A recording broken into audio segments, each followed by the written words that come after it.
اعوذ باللہ من الشیطان الرجیم بسم اللہ الرحمن الرحیم۔ اولاد آدم جنت میں ہوئی یا زمین پر، دو قول ہمیں اسلامی کتب سے ملتے ہیں۔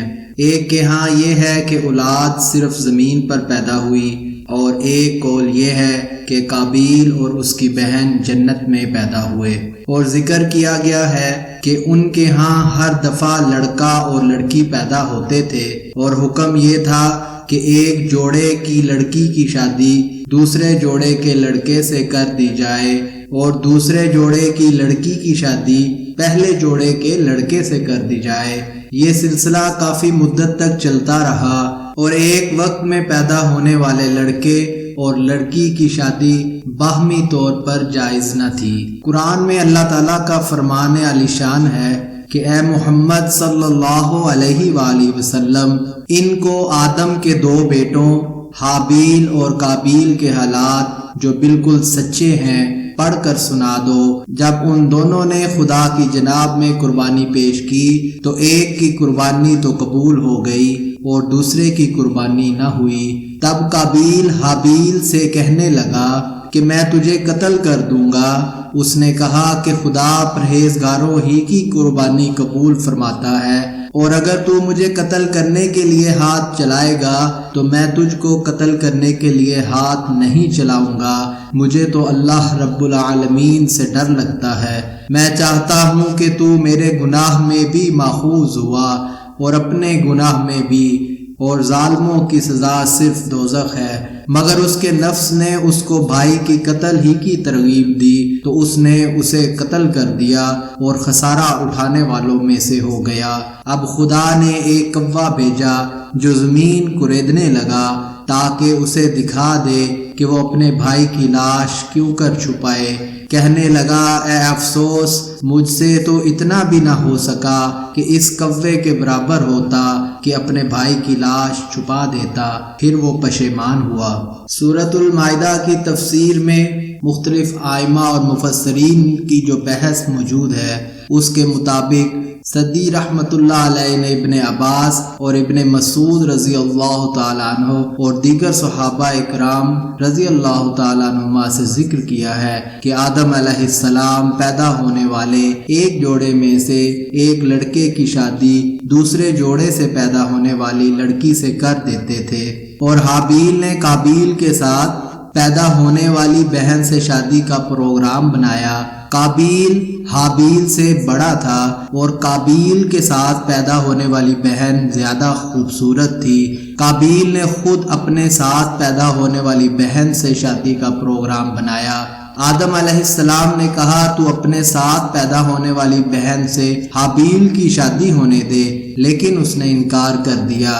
تو آدم علیہ السلام نے دونوں کو قربانی کا حکم دیا، اور آدم علیہ السلام خود حج کرنے کو مکہ تشریف لے گئے، اور جاتے وقت آسمانوں سے اپنی اولاد کی حفاظت کرنے کو کہا۔ انہوں نے اس بات سے انکار کر دیا۔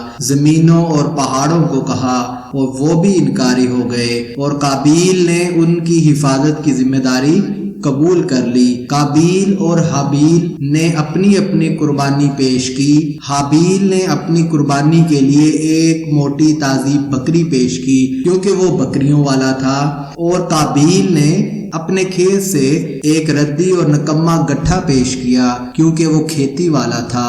آسمان سے آگ اتری اور حابیل کی قربانی کھا گئی اور قابیل کی قربانی کو چھوڑ گئی۔ وہ ناراض ہو گیا اور کہنے لگا میں تجھے قتل کر دوں گا، صرف اس صورت میں چھوڑوں گا کہ تو میری بہن سے شادی نہ کرے۔ حابیل نے کہا کہ اللہ پرہیزگاروں سے قبول کرتا ہے۔ حضرت عبداللہ بن عباس رضی اللہ تعالیٰ عنہ سے بھی کئی طریقوں سے مروی ہے، اور حضرت عبداللہ بن عمرو سے بھی مروی ہے کہ اللہ کی قسم، آدم علیہ السلام کا مقتول بیٹا حابیل زیادہ طاقتور تھا، لیکن وہ گناہ سے دور رہنا چاہتا تھا، اس لیے اس نے اپنا ہاتھ اپنے بھائی پر نہ اٹھایا۔ حضرت ابو جعفر باقر فرماتے ہیں کہ حضرت آدم علیہ السلام دونوں کی قربانی کرنے کے موقع پر موجود تھے، اس لیے قابیل نے آدم علیہ السلام سے کہا کہ تم نے اس کے لیے دعا کی ہے، اس لیے حابیل کی قربانی قبول ہو گئی ہے اور میرے لیے تم نے دعا نہیں کی۔ اس کے ساتھ ہی ساتھ اس نے حابیل کو دھمکی دی۔ ایک رات حابیل نے بکریاں چرانے میں زیادہ دیر کر دی۔ آدم علیہ السلام نے قابیل کو بھیجا کہ وہ حابیل کے لیٹ ہونے کے متعلق معلوم کرے۔ قابیل گیا، حابیل سے ملاقات ہو گئی۔ قابیل نے کہا کہ تیری قربانی قبول ہو گئی اور میری قربانی نہیں ہوئی۔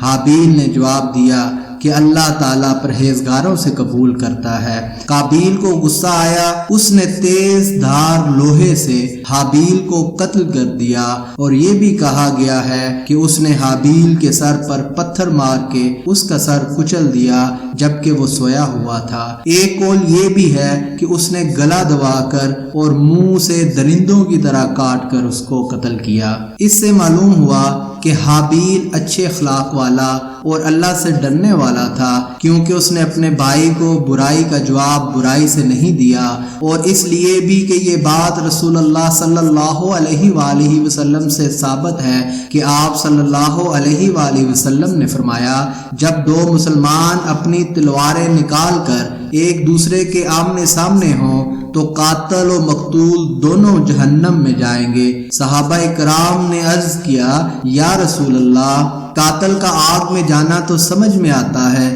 لیکن مقتول کا کیا حال، وہ کس وجہ سے جہنم میں جائے گا؟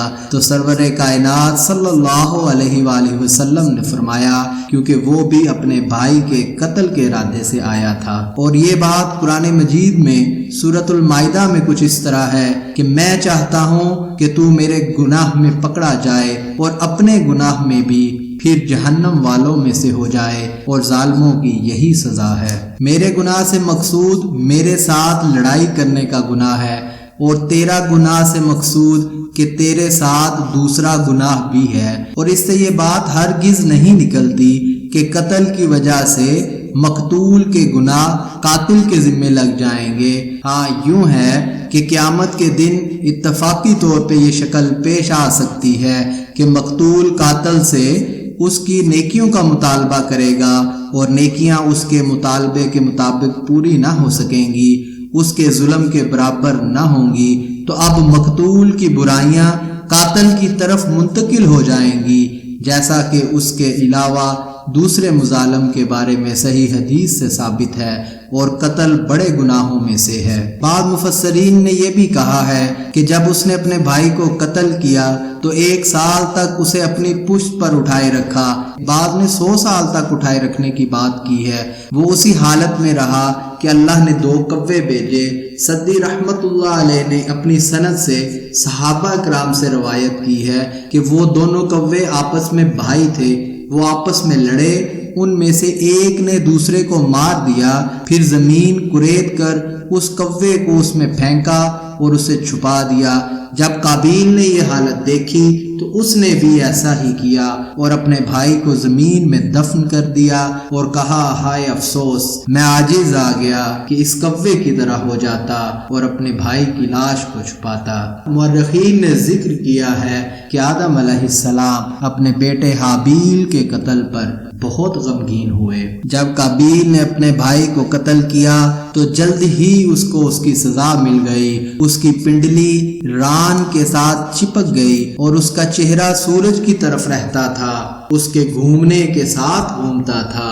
اپنے بھائی کے ساتھ اس کے بغض و عداوت اور حسد کی وجہ سے اس کو یہ سزا ملی۔